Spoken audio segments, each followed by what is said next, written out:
Hi, I'm Marta and this is the fourth episode about the rebuild of my DR350S. The last time when I was trying to start the engine, I've discovered there is no spark. So in this and few next episodes, I will focus on DR electrical system. To check the electrical system, we have to check the DR service manual at chapter 5. But you can find the whole wiring diagram of DR350S at chapter 12, page 25. This diagram lets you have a general overview on the electrical system. I colored it to make it easier to read. In this video, I'll show you how to check power source coil. This coil powers up the CDI unit. For this operation, you only need our favorite tool, a multimeter. Basically, we have to make two measurements.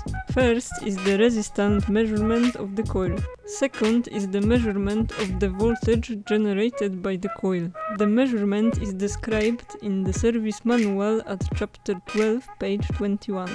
We're looking for a brown and white cables with bullet connectors. They are located near the CDI unit. To make proper measurements, we have to disconnect the coil from the CDI unit.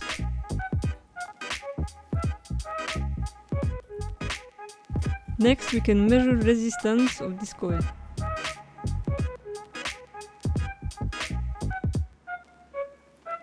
As you can see, it's in range according to the manual.